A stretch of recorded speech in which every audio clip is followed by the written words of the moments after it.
Abra sua Bíblia para Lucas 24. Praticamente a gente vai ficar nesse texto hoje à noite. A gente vai meditar nesse texto. É um texto muito conhecido como os discípulos no caminho de Emaús. É um texto muito conhecido, tem muita mensagem, tem música, muitas músicas. O Divino Companheiro, quem não conhece, né? Um clássico, retrata exatamente essa passagem. E tem muitas músicas, muita coisa foi escrita, foi produzida, retratando. Esse texto é um texto muito interessante. Então nós temos aqui os discípulos no caminho de Emaús, começando no versículo 13, diz: naquele mesmo dia, 2 deles estavam de caminho para uma aldeia chamada Emaús, distante de Jerusalém 60 estádios. Eu estou lendo na revista Almeida atualizada, então ainda a gente vai encontrar essa unidade medida aqui um tanto estranha para nós, de estádio, mas daqui a pouco a gente vai converter isso aqui em quilômetros, faz mais sentido para a gente hoje. Então essa narrativa, ela começa com, aí no versículo 13, com a expressão naquele dia. Naquele dia. Que dia foi este? Se a gente observar o título aí do capítulo 24, foi o dia de quê? Da ressurreição de Jesus. O capítulo 24 começa narrando esse fato extraordinário, né? Então trata desse primeiro momento acerca da ressurreição de Jesus, e quando chega aí no versículo 13, dá uma pausa nessa narrativa, as câmeras mudam o foco e vai tratar desses 2 viajantes nessa estrada a caminho de uma aldeia que ficava ali a 11 quilômetros de Jerusalém, né? E está se referindo ao dia da salvação, aliás, dia da ressurreição, e trata de 2 discípulos que certamente não faziam parte do grupo dos 12, agora dos 11, né? Inclusive, lá no versículo 18, identifica o nome de pelo menos um deles, que era um discípulo chamado Cleopas. E o mais importante, irmãos, que a gente deve observar aqui nesse texto, nesse começo de conversa, de narrativa, é o que eles estavam fazendo e por que estavam fazendo. E o que eles estavam fazendo era empreendendo uma viagem, se afastando do ponto central, do núcleo ali da fé, que era Jerusalém. Eles estavam se distanciando e estavam se dirigindo a uma aldeia. A única menção que tem na Bíblia sobre essa aldeia nesse texto, né?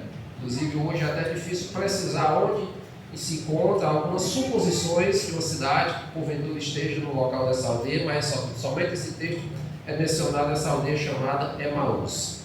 E a gente se pergunta, o que esse pessoal vai fazer? Por que esse pessoal pegou a estrada? E a partir do versículo 14 a gente começa a ter uma noção do que passa nos corações desses discípulos, o que está acontecendo no coração deles. A gente começa a perceber talvez a motivação pela qual eles estão se afastando de Jerusalém e eles estão indo para essa aldeia remota, inexpressiva. E no versículo 14 diz: e iam conversando a respeito de todas as coisas sucedidas.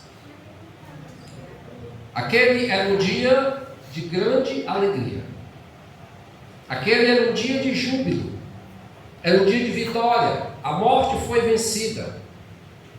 Cristo, como disse que faria, havia ressuscitado. Não era dia de lamento, não era dia de pegar uma estrada solitária, deserta, para lamentar as coisas, mas era dia de alegria, era dia de celebração. E por que esses discípulos não estavam celebrando?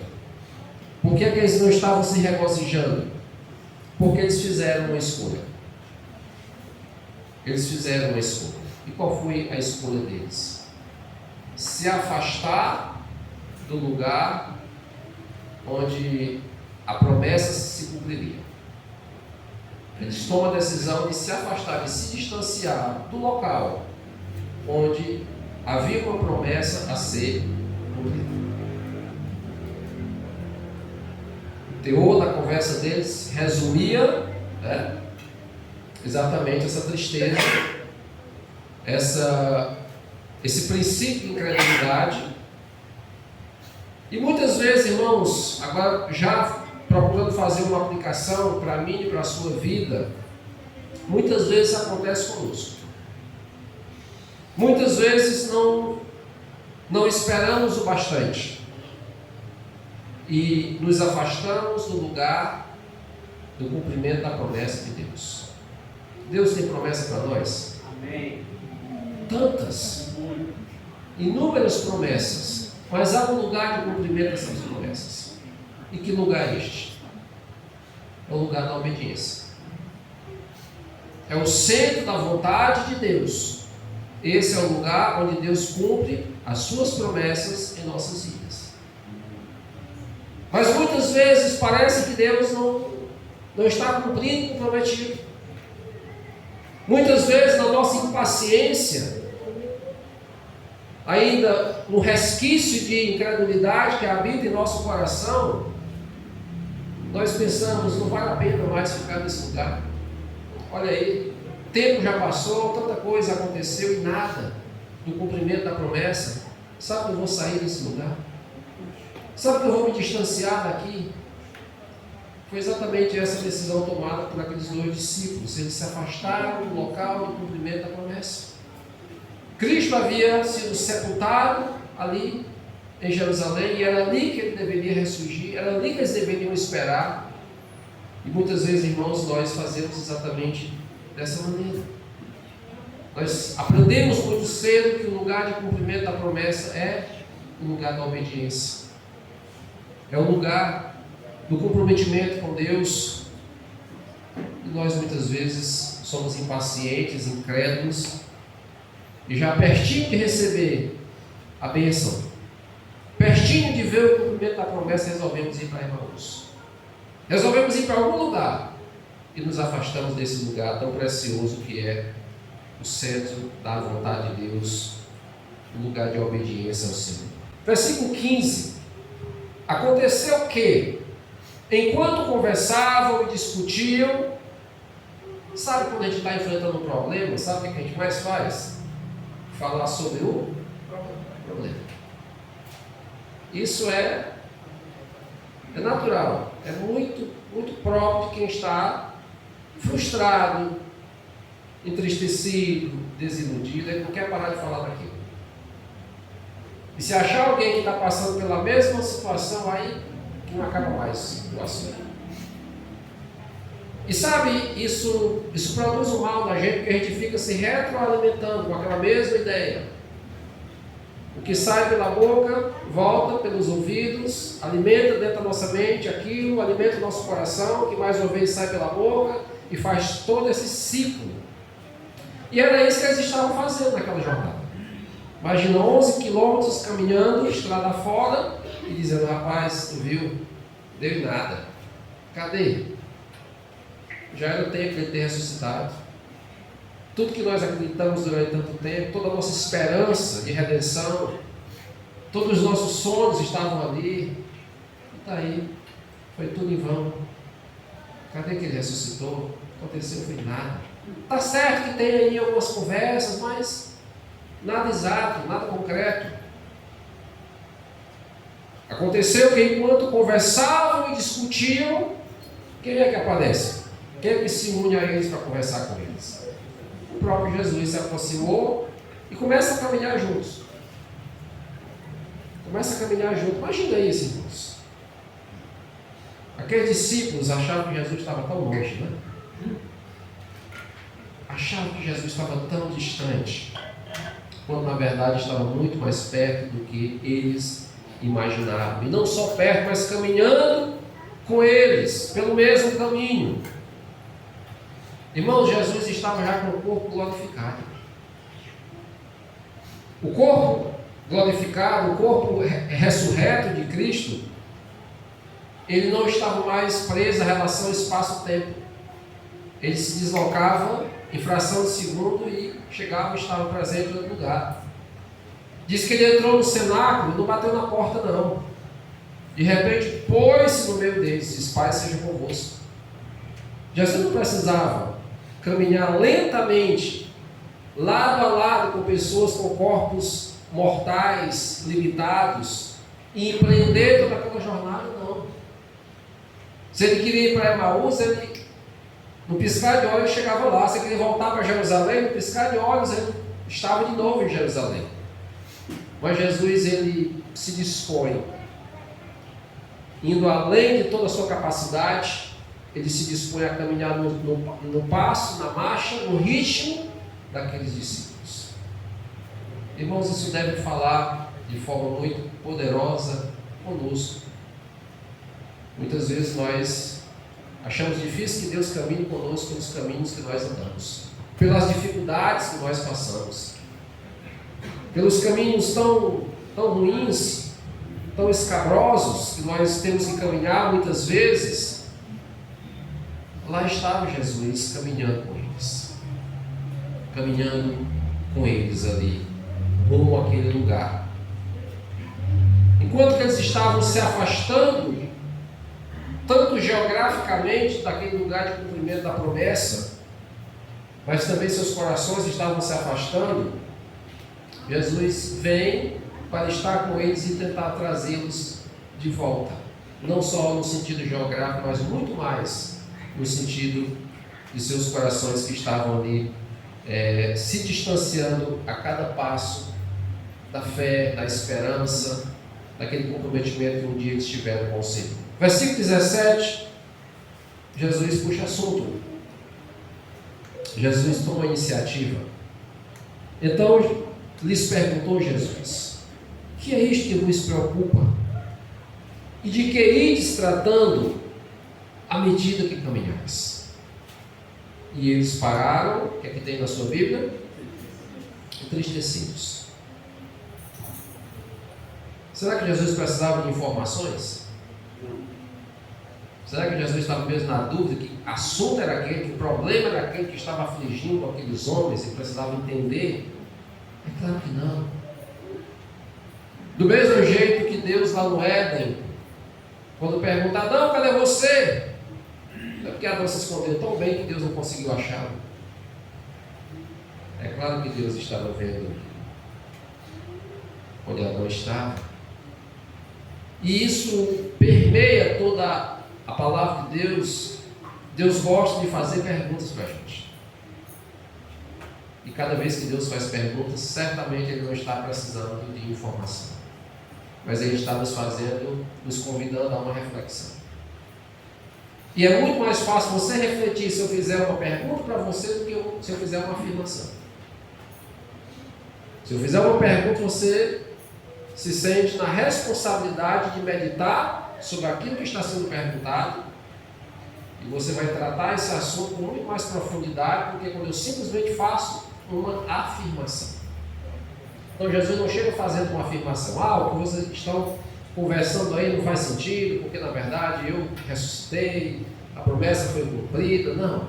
Jesus pergunta: o que vocês estão conversando aí? Que assunto é esse? Que problema é esse que vocês vêm discutindo ao longo do caminho?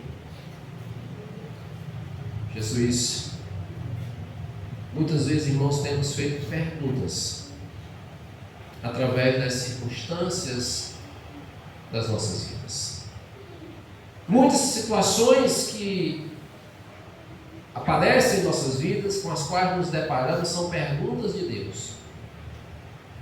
É Deus muitas vezes nos parando no caminho e nos perguntando: você tem certeza que você quer ir por esse caminho? Você já pensou, avaliou bem esse projeto, essa jornada que você está empreendendo? É a melhor coisa a fazer? E muitas vezes nós ignoramos. Nós muitas vezes não entendemos que as circunstâncias da vida são oportunidades, às vezes circunstâncias adversas, circunstâncias contrárias, são oportunidades que Deus está nos dando de rever nossos posicionamentos, rever nossas prioridades, rever nossa fé, rever nossa esperança. Aqueles discípulos precisavam rever tudo isso. A esperança deles estava completamente abalada, a fé deles estava completamente comprometida. Eles estavam já duvidando. E o ato de caminhar para longe de Jerusalém já refletia agora de maneira prática, concreta, essa dúvida. Essa incredulidade que agora só crescia no coração deles.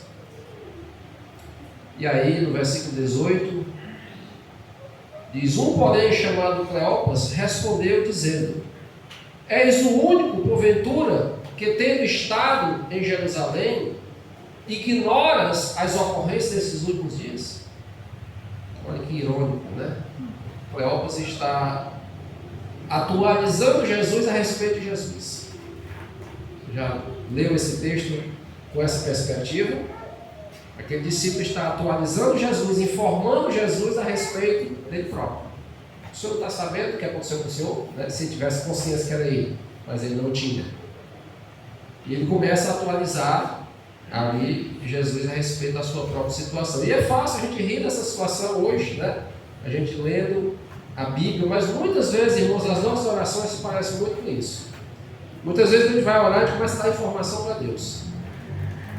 Começa a contar muitas coisas da nossa vida como se Deus não soubesse. Entramos às vezes até em detalhes, em minúcias. Quando, na verdade, o que deveríamos estar fazendo é confissões. Né? É confissões, não apenas de pecado. A gente pensa em confissão, a gente pensa em confissão de pecado. Né? A gente pensa em Agostinho, mas não é exatamente, não necessariamente esse tipo de confissão. Mas muitas vezes nós precisamos orar confessando as promessas de Deus. Porque quando nós confessamos as promessas de Deus para Ele próprio em oração, estamos reafirmando a nossa fé. Estamos dizendo: Senhor, não está acontecendo absolutamente nada do que o Senhor disse que aconteceria, mas eu continuo crendo. Mas eu continuo esperando. Porque a Tua palavra diz que o Senhor é um Deus fiel. É um Deus que cumpre o que promete. E eu vim só dizer para o Senhor que eu estou aqui, aguardando. Eu não sei quanto tempo vai levar. Eu não sei que circunstâncias eu vou ter que enfrentar. Mas eu quero declarar para o Senhor que eu continuo crendo. Eu continuo esperando. O que Deus queria de Adão não era a sua localização geográfica. Senhor, eu estou aqui atrás da moitinha. Não. Era: Senhor, pisei na bola. Pequei. Desobedeci o único mandamento que o Senhor estabeleceu no Éden. Mas estou arrependido e desejo a restauração. Mas o que é que Ele faz? Transfere a culpa.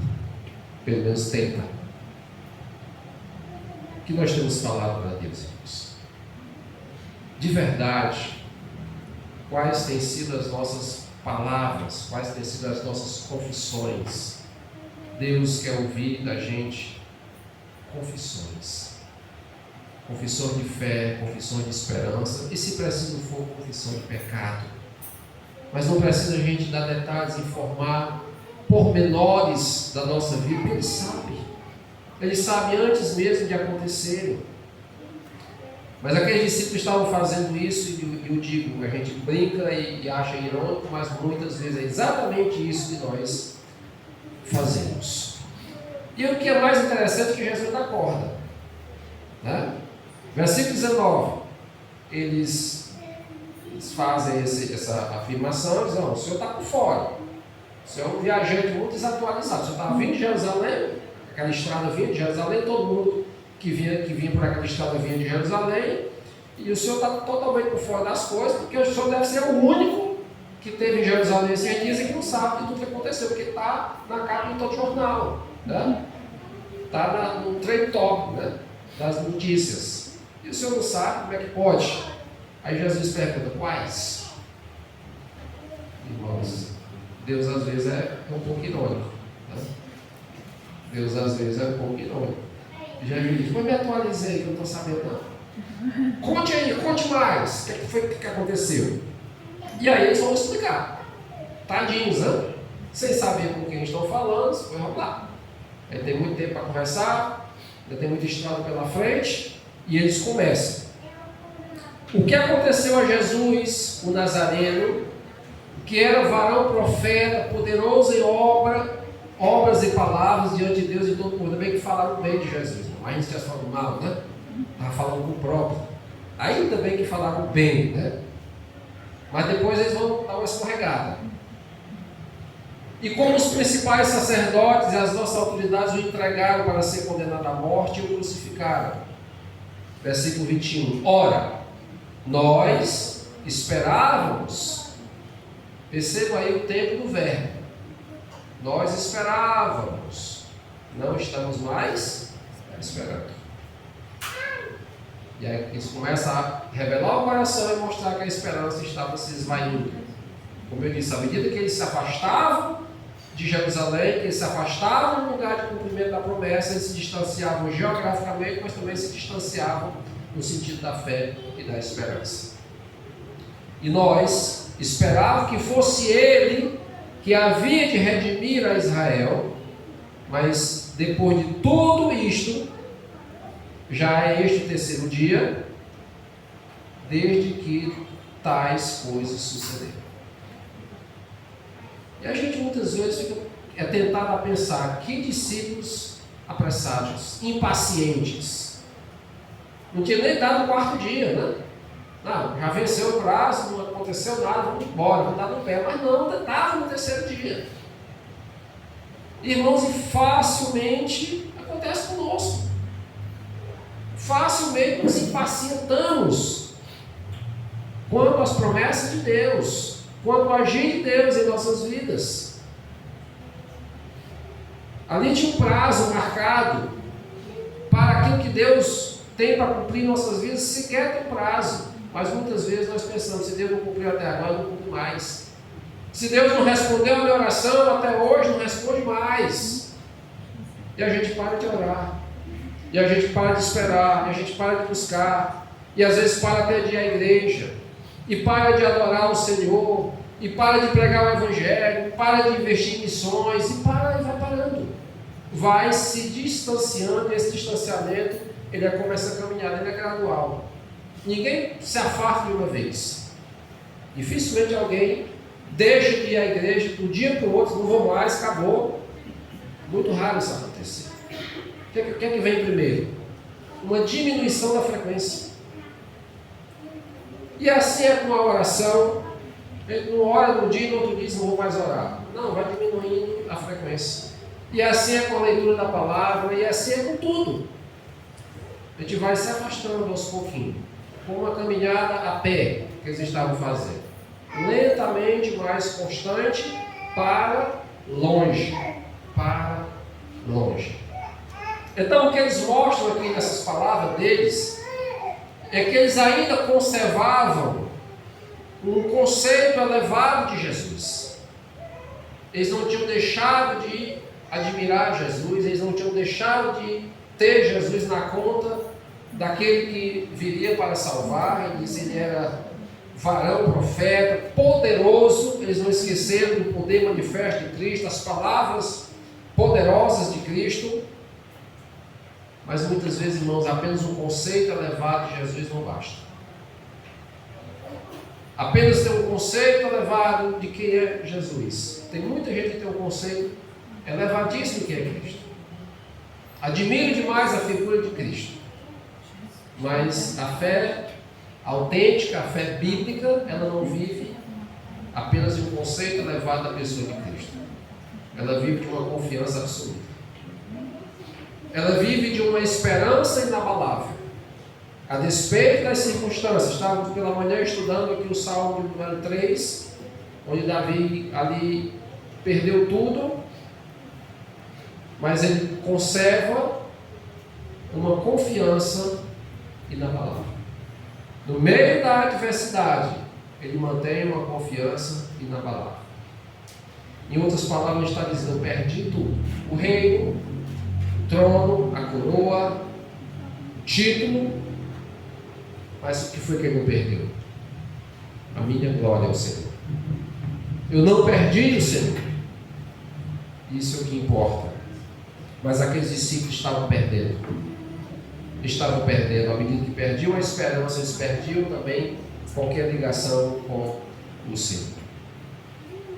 E acreditamos que incredulidade, a gente tem um ranço com essa palavra, incredulidade, a gente acha muito pesado, e é mesmo. Mas a gente acha, irmãos, que incredulidade é negar a Deus completamente. É negar a existência, é negar a bondade e pronto. Mas não.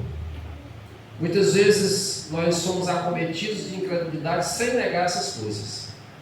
Muitas vezes nós somos capazes de afirmar que Deus existe, que Deus é bom, que Deus é poderoso, mas por outro lado nós, com as nossas atitudes, estamos afirmando que Ele não está fazendo nada na minha vida. Nada na nossa vida. Parece que Deus é bom só para o outro. Parece que Deus é poderoso só na vida dos outros, mas na nossa vida Ele não está produzindo efeito. Isso também é incredulidade. Aqueles discípulos estavam ainda admirando Jesus, ele era varão, profeta, poderoso, em obras, em palavras, não deu em nada. Nós esperávamos que ele viria nos redimir, mas já é terceiro dia, não aconteceu nada. Então essa esperança está se esvaindo. Nós já estamos nos afastando desse lugar de cumprimento dessa promessa, porque nós não acreditamos mais no seu cumprimento. Aí a gente chega no versículo 22, onde eles dizem assim, eu acho essa parte mais curiosa, porque há muitas evidências aqui. É verdade também que algumas mulheres, das que conosco estavam, nos surpreenderam tendo ido de madrugada ao túmulo e não acharam o corpo de Jesus, voltaram dizendo terem tido uma visão de anjos, os quais afirmavam que ele vive. Versículo 24. De fato, alguns dos nossos foram ao sepulcro e verificaram a exatidão do que disseram as mulheres, mas não o viram. Percebamos, irmãos, o poder negativo da tristeza, do desânimo, dessa pontinha de incredulidade que muitas vezes surge nos nossos corações. A gente começa a desconsiderar tudo. Ainda estava no terceiro dia, as mulheres tinham ido no túmulo, não tinham achado Jesus. As mulheres tinham voltado dizendo que viram anjos, afirmando que Jesus tinha ressuscitado. Eles acharam pouco, mandaram os discípulos, homens, porque a palavra mulher, naquele contexto histórico, não tinha assim tanta credibilidade, então vai homem lá para saber se esse negócio é verdade. Os homens foram, atestaram o que as mulheres haviam dito, e nem isso foi suficiente, irmãos. Aí disseram, mas ninguém viu ele, então vamos botar o pé na estrada e vamos embora. Vamos para Emaús, vamos sair daqui, porque parece que com tudo isso, é tudo conversa. Muitas vezes, irmãos, nós agimos tal qual. Quando a gente olha para a Bíblia, procure na Bíblia se tem alguma profecia no seu tempo que não tenha sido cumprida. Vê se você acha alguma. Não, tem aqui essa profecia, chegou o tempo, cumpriu-se o contrato. Você não vai achar nenhuma. Todas as profecias bíblicas que tinham um prazo para se cumprir, se cumpriram à risca. Não se cumpriram parcialmente, não, se cumpriram à risca. Mas o que é que muitas vezes nós fazemos com aquelas que ainda faltam ser cumpridas? Duvidamos. Eu não duvido não. Será?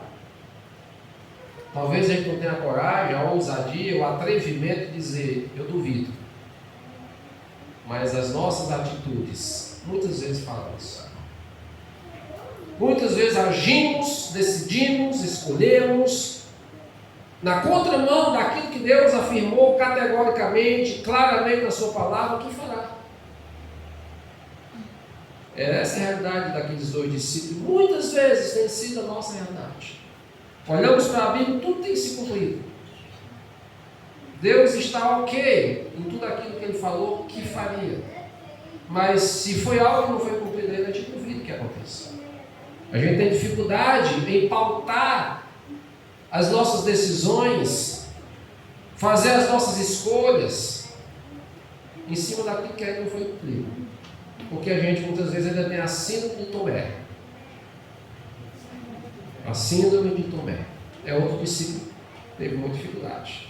Eu estava lá, quando o Senhor apareceu, quando chegou todo mundo contou, e o que é que ele resolve pensar? Está todo mundo enganado, só eu estou certo. Vocês todos tiveram uma ilusão. Eu é que estou pensando de forma racional aqui. Então, se eu não ver, e melhor, se eu não tocar, eu não acredito. A gente precisa lutar, ter cuidado com essa síndrome, porque ela pode nos acometer. Não acometeu só Tomé, não, pode acometer a mim e a você. Então, como anda a nossa percepção das coisas de Deus? Como anda a nossa percepção da sua presença? Jesus fez uma promessa extraordinária de manifestação da sua presença. Onde tiver 2 ou 3 reunidos no meu nome, eu estarei no meio deles. Mas parece que muitas vezes nós não acreditamos nisso. Porque muitas vezes a gente acha que não vale a pena se reunir. Jesus prometeu que se orássemos, Ele ouviria. Se pedíssemos segundo a sua vontade, Ele certamente responderia, cumpriria com aquilo que temos pedido. A gente muitas vezes tem dificuldade de orar. Ele diz que a sua palavra é o nosso alimento, que por ela a fé vem, a fé é fortalecida. E muitas vezes tem dificuldade com a palavra, ler a palavra. Então o que a gente está declarando com isso? Eu não creio tanto assim. Na melhor das hipóteses, eu imagino que faça algum efeito, mas eu não creio tanto assim. E aí a gente chega no versículo 25, Jesus agora vai falar, depois de ouvir o relato do pessoal, o pessoal contou tudo, atualizou, Jesus está atualizado, né? Agora ele é um viajante atualizado, está a par dos acontecimentos, sabe tudo agora a respeito dele mesmo, e ele vai entrar em cena agora falando. E ele faz duas coisas aqui na sua fala. Primeiro, ele dá um puxão de orelha. Deus dá puxão de orelha na gente? Disciplino a todos quanto? Não. Benditos, puxão de orelha do Senhor. Se alegre, se regozije se o Senhor puxar a sua orelha. É sinal de que você é filho. Ele disse que tem um pessoal que ele não toca. Quem é esse pessoal? Bastardos. Aqueles que não são filhos, ele deixa aí por conta do seu próprio destino. Mas ele trata com os filhos de maneira como o pai de verdade precisa tratar, com disciplina. Então ele vai dar assim uma palavra carinhosa, dizendo assim: ó nécios! Você sabe o que é nécio, né? É um termo bonito para outras palavras que a gente usa aqui no nosso vocabulário. Ó nécios e tardos, lerdos. Você sabe que é tardo de coração? É lerdo. Sabe o que é chamar de lerdo? Assim, como é que você se sente? Jesus chamou de discípulo de lerdo. Vocês são lentos para entender. Tardo de coração é lento para entender. Para entender aqui no sentido espiritual, né? Ó nécios e tardos de coração para crer tudo que os profetas disseram. É uma exclamação aqui. E o discípulo deve ter chacoalhado ali naquele momento. E às vezes, irmãos, quando a gente está muito amargurado, muito consumido pela tristeza, às vezes que alguém chega e dê uma chacoalhada na gente. Que alguém nos desperte. O que é que você está fazendo com a sua vida? Que direito você tem de pensar assim, de agir assim, de decidir assim? É isso que ele está fazendo. Ele dá uma chacoalhada na turma, né, nos dois. E aí vai fazer agora uma outra coisa. Não, aí no versículo 25, 26, ele, porventura não convinha, e vai fazer uma pergunta, primeiro uma afirmação exclamativa. Versículo 26 é uma pergunta, dizendo, porventura não convinha que o Cristo padecesse e entrasse na sua glória. Jesus está dizendo, por acaso tem alguma coisa fora do roteiro? Por acaso alguma coisa está atrasada? Estou devendo algo para vocês? Não, estava no terceiro dia. Estava dentro do prazo, estava dentro do esperado, dentro do script, né? Mas eles foram pacientes demais e já não quiseram esperar para ver, né? Terminar pelo menos o dia. E aí no versículo 27, depois do puxão de orelha, vem o cafuné, né? Vem agora o carinho. Como é que Jesus faz esse carinho nos discípulos? Ele vai mexer com algo que ainda está vivo dentro deles. E a gente vai descobrir à medida que lê. O que é que ele faz aqui? E começando por Moisés, a Bíblia começa por Moisés, né? Pentateuco, começando por Moisés, discorrendo por todos os profetas. Ele sabia um pouquinho de Bíblia, né?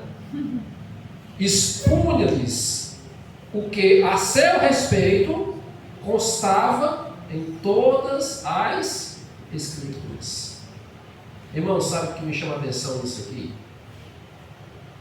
É que quem estava falando ali era a própria palavra. Aí em João capítulo 1, Jesus é identificado como o Verbo. Ali estava a própria palavra encarnada e mais do que isso, o Cristo ressurreto, detentor de toda a sabedoria do universo. Ele poderia ter falado de si mesmo, poderia ter conscientizado aqueles dois discípulos usando palavras novas, poderia facilmente, mas ele escolhe, ele toma uma decisão de fazer uso da palavra já revelada. Ele poderia ter falado de um modo arrebatador, incomparavelmente persuasivo, convincente, esclarecedor, mas ele prefere fazer uso da palavra já revelada.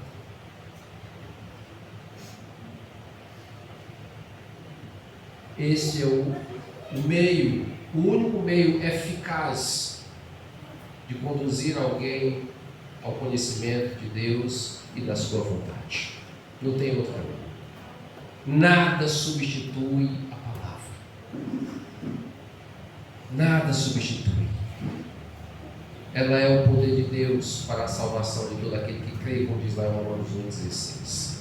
Então Jesus vai trabalhar com eles agora, expondo a palavra. Pegando de Moisés, pegando o começo, trazendo, passando pelos profetas até ali o final do Antigo Testamento, que é o que tinha de revelação, e pontuando em cada um desses livros, em cada uma dessas revelações, o que tratava a respeito dele mesmo.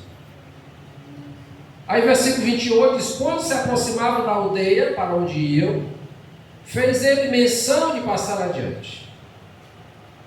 Mais uma vez Jesus está testando aqueles discípulos. O que eles vão fazer? Eu acho interessante esses detalhes. Mas eles o constrangeram dizendo: fica conosco, porque é tarde e o dia já declina. E entrou para ficar com eles. Versículo 30. E aconteceu que, temos aqui o ponto culminante dessa narrativa. E aconteceu que, quando estavam à mesa, tomando ele o pão, abençoou e, tendo partido, lhes deu. É o que acontece naquele momento. A incredulidade é quebrada, a cegueira é rompida. E então se lhe abriram os olhos e o reconheceram. Mas foi tarde demais. Por quê? Mas ele desapareceu da presença deles. E aqui vemos, irmãos, o poder da comunhão. A Bíblia dá uma ênfase imensa no efeito da comunhão. O poder da mesa, né? O efeito da mesa. A mesa tem esse emblema de intimidade. A conversa pelo caminho foi demorada. Eu não sei por quantos quilômetros eles estavam quando Jesus se aproximou. A Bíblia não dá esse detalhe. Mas deu para conversar bastante, porque Jesus explicou o Antigo Testamento todinho, né? Foi um belo sermão, estrada fora. Jesus falando, começou em Moisés e foi de profeta em profeta. Então, teve muita jornada, teve muita estrada ali. Mas nem aquele momento de caminhada juntos foi suficiente para abrir os olhos deles. Não foi suficiente. Foi exatamente lá na mesa, lá na comunhão, lá na intimidade que isso aconteceu. Eu imagino que aquele ato de Jesus quebrado o pão, quem sabe um jeito muito específico, muito peculiar com que ele fazia aquilo. Eles se tocaram e disseram, é ele. Reconheceram Jesus. Então Jesus já tinha alcançado o seu objetivo. Qual é o objetivo de Jesus ao se aproximar daqueles discípulos? Um objetivo claro, mas sem pressa. Trazê-los de volta. Trazê-los de volta não só, repito, no sentido geográfico, mas trazer de volta o que se refere ao coração deles. Trazer de volta a esperança que ia se acabando à medida que eles se distanciavam. Trazer de volta a fé que ia se consumindo à medida que eles se afastavam. Então, quando eles reconhecem, Jesus terminou ali sua missão. Por isso que ele desaparece. Não foi para fazer uma pegadinha com os discípulos, para deixar eles. Mas Jesus cumpriu ali, e ele tinha muito o que fazer. Ele estava ali no momento pós-ressurreição, e tinha ali 40 dias para executar muita coisa, para voltar para o Pai.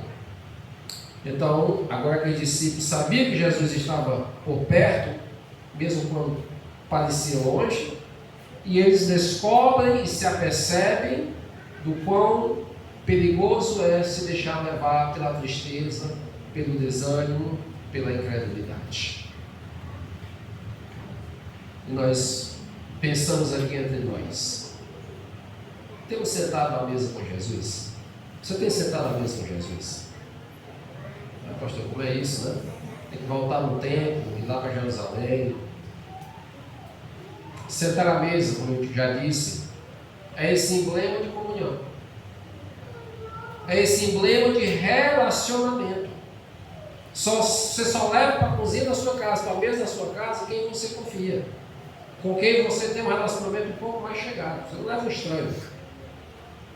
Se o estranho bater na sua porta, pedir um copo d'água, um prato de comida, você pode até dar, você vai dar lá fora. Você não vai levar para a sua mesa. Você leva para a mesa pessoas com quem você desfruta de uma certa intimidade. Quem você confia, quem você conhece. E a Bíblia sempre apresenta essa ideia da mesa, da comunhão, como esse símbolo de intimidade. E a pergunta é, de repente, para mim e para você, se porventura temos enfrentado um tempo de desesperança, um tempo de frieza, um tempo de uma certa incredulidade, um tempo em que aparentemente Deus não está agindo em nossas vidas, Deus não está respondendo os nossos pedidos, não está intervindo na nossa história. A pergunta é, nós temos sentado à mesa com Jesus? Nós temos desfrutado de um tempo de qualidade com Ele? Temos sentado para ler a sua palavra, para ouvi-lo falar, temos sentado para falar com Ele, temos vivido essa experiência de mesa. Foi nesse lugar que os discípulos tiveram seus olhos abertos. A caminhada não bastou. Mesmo a exposição das Escrituras teve o seu efeito, mas não foi ainda ali. Mas foi exatamente ao partir o pão, naquele momento de comunhão profunda, que eles tiveram seus olhos abertos. Eu não sei se hoje à noite tem alguém aqui que está vivendo essa dificuldade no seu relacionamento. E quando a gente olha para as Escrituras, o caminho vai ser sempre este. Vai ser sempre de voltar à mesa, voltar à comunhão, voltar a sentar-se, metaforicamente falando, com Cristo, com a palavra e com a oração, e com a adoração e tudo mais que envolve o nosso relacionamento com Ele. Versículo 32. Depois que eles acordam, aquela letargia passa, a tristeza agora é afastada, porque agora a esperança revive, Cristo está vivo, Ele esteve aqui conosco, Ele estava há pouco nesta mesa. Aí eles olham uns para os outros, eles olham um para o outro, na verdade são apenas dois, e vão dizer uma coisa muito interessante: porventura não nos ardia o coração em alguma tradução vai dizer queimava o coração, quando ele pelo caminho nos falava, quando nos expunha as Escrituras. Irmãos, apesar da tristeza, apesar da desesperança, apesar daquela pontinha de incredulidade que já estava ali presente no coração daqueles homens, algo ainda estava preservado. Algo ainda poderia ser ativado. E ativado quando? Quando eles ouvem a palavra. O que você sente quando lê a palavra? O que acontece com o seu coração quando você ouve a palavra de Deus sendo proclamada? Você sente alguma coisa? Arde o seu coração? Queima o seu coração? Mexe com você de alguma maneira? Se isso acontecer, louve ao Senhor. Agradeça ao Senhor. A chama ainda está acesa. A esperança ainda está aí. A restauração ainda é possível. Agora, se você ouve a palavra, não sente nada. Você lê a palavra, parece que está lendo um jornal, uma revista qualquer. Peça misericórdia. Peça muita misericórdia, porque se a chama não apagou, mas está muito perto disso. Perceba o nível em que os discípulos estavam. Não era bom o nível deles. Indo embora, se afastando, desacreditando, tratando a promessa como passado, como algo não cumprido, diante da qual já não havia muita esperança de que viesse a se cumprir. Mas quando eles ouvem a palavra, alguma coisa acontece. Eles olham para o outro e dizem: você percebeu? Quando ele falava, especialmente quando ele expunha as Escrituras, como queimou aqui dentro. Como a gente sentiu aquela coisa diferente. A palavra de Deus, irmãos, ela tem um poder. Ela produz um efeito que só ela. Por isso mesmo que Jesus poderia, como eu disse, falar de qualquer outra coisa, falar de si mesmo, falar usando a sua sabedoria ilimitada, mas ele prefere fazer uso da palavra já revelada, porque ele sabia que era aquilo que iria produzir no coração deles o efeito. Era aquilo que iria reacender aquela chama já quase apagada. Era o sopro daquele carvãozinho que já estava ali já quase apagado. E eles agora confirmam isso, os discípulos confirmam isso e dizem: olha, agora está explicado. Porque nós sentimos aquele negócio quando ele começou a falar a palavra.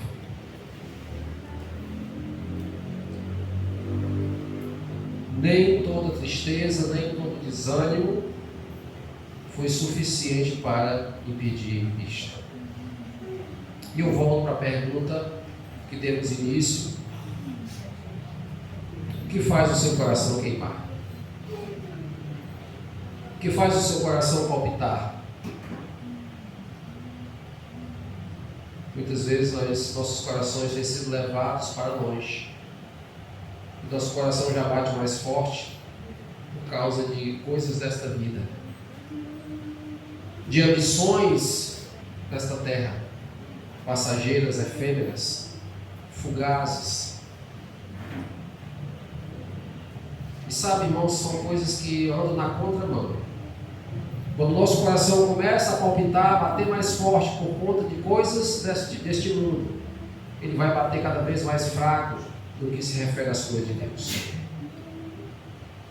São exatamente essas ambições terrenas, essas aspirações mundanas, que fazem com que essa chama vá se apagando, vá perdendo a sua força, o seu poder.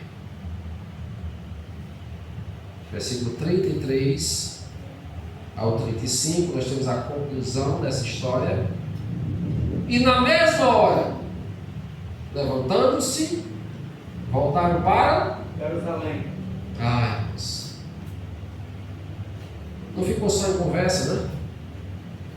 Não ficou só em palavras, não ficou só numa alegria vazia de dizer, que beleza, Cristo ressuscitou, ok, mas nós já estamos aqui, vamos ficar por aqui mesmo. Não. Quando a chama reacende, quando arde o coração, quando a esperança é reavivada, a gente não quer ficar quieto. A gente não se contenta com a passividade, com a estagnação. A gente quer voltar para o lugar de cumprimento de promessa. A gente quer voltar para o centro da vontade de Deus. A gente quer voltar para o lugar da obediência. A gente quer voltar para o lugar do serviço. E é isso que eles fazem. Na mesma hora, não esperaram para depois não. Eles estavam o quê? Será que eles estavam descansados? Caminharam 11 quilômetros. Você caminhar 11 quilômetros a pé, você fica meio com vontade de descansar um pouquinho, né? Mas a empolgação era tanto que vamos caminhar 11 quilômetros de volta. Pé na estrada de novo. Vamos voltar para Jerusalém. E eles voltam para Jerusalém, onde acharam reunidos 11 e outros com eles, os quais diziam: o Senhor ressuscitou e já apareceu a Simão. E eles olharam para o outro e sabem de nada, inocente, né? E nós dois comemos foi com ele. Os discípulos 11 estavam lá, olha, já temos uma atualização. A última vez que vocês estiveram aqui, só tinha a conversa das mulheres e dos discípulos que foram lá e viram que ele não estava, mas ninguém viu ele. Agora já tem Simão que viu ele. E eles talvez olharam para o outro e riram, coitados, né? Nós estamos à frente de vocês. Nós caminhamos quilômetros com ele, conversamos, ouvimos um belo sermão, comemos juntos. Então, aquela experiência da mesa, aquela experiência com a palavra foi suficiente, foi bastante para trazê-los de volta, caminhar de volta, fazer aquele percurso dos 11 quilômetros, estar agora ali de volta à comunhão, de volta ao centro da vontade do Senhor, ao lugar de cumprimento de promessa, ao lugar de obediência ao Senhor. Eles não conseguiram ficar lá imóveis, mas eles retornam. Em que lugar eu e você estamos nesta noite? Será que podemos dizer, eu estou no lugar onde Deus disse que cumpriria as suas promessas? Será que podemos dizer com verdade, eu estou no lugar da obediência? Eu estou no lugar do compromisso que um dia eu firmei com o Senhor. Nós cantamos aqui no início, desde o dia que aceitei Jesus, a minha vida se transformou. Foi uma transformação radical. E precisa ser e tem que ser. Mas não adianta a gente ser transformado, ser chamado, ser vocacionado e depois se afastar e ir para Emaús ou para qualquer outro lugar. É imprescindível que a gente permaneça nesse lugar de obediência, nesse lugar do compromisso, nesse lugar do pacto, da aliança com o Senhor. Então, se você hoje à noite precisa dizer com sinceridade, com honestidade, eu não estou mais nesse lugar, já tenho caminhado alguns quilômetros para longe, meu coração já não queima mais por causa da palavra, meu coração queima em razão de outras coisas. Jesus ainda continua pertinho da gente, amém? Amém. Ele não está longe, não, irmãos. Os discípulos achavam que ele estava tão longe, quem sabe até morto. Quem sabe não havia ressuscitado, mas ele estava ali, caminhando com eles. Naquela estrada poeirenta, debaixo daquele sol escaldante, fazendo aquele percurso difícil, mas ele estava lá, do lado, colado, expressando amor, cuidado, se dando o trabalho de expor novamente a palavra. Ele já conhecia aquela palavra, mas Jesus disse, essa chama está se apagando, eu quero trazer de volta a esperança no coração de vocês. E o meio, a Bíblia diz que a fé vem pelo ouvir, e ele vai lançar mão desse mesmo recurso. Então, Jesus não está longe. Você pode até ter caminhado para longe dele, mas ele não caminhou para longe de você. Basta que você deseje, queira de fato tê-lo por perto, A mesa da comunhão ainda está posta. Ela não foi retirada, ela vai ser retirada um dia. Mas ela hoje ainda está posta. Ainda hoje é possível você sentar com Ele, ceiar com Ele, restabelecer essa comunhão, reavivar a esperança, reacender essa chama da fé que de repente está já em processo de extinção. Então que Deus nos ajude, que essa palavra nos desperte, essa palavra tão conhecida, já ouvimos tantas vezes, quem sabe já ouviu tantos sermões, tantas meditações sobre esse texto, mas cada vez que passamos por ele, Deus fala conosco mais uma vez. Eu estou aqui, eu estou perto, e eu quero abrir os seus olhos, se porventura eles estão fechados, se porventura a sua visão está turva quanto à minha presença, quanto ao cumprimento das minhas promessas. O Senhor está nos chamando a esse lugar de comunhão, de mesa, para que o nosso coração volte a arder, volte a queimar por causa da sua palavra, não por causa de qualquer outra coisa. Amém? Amém.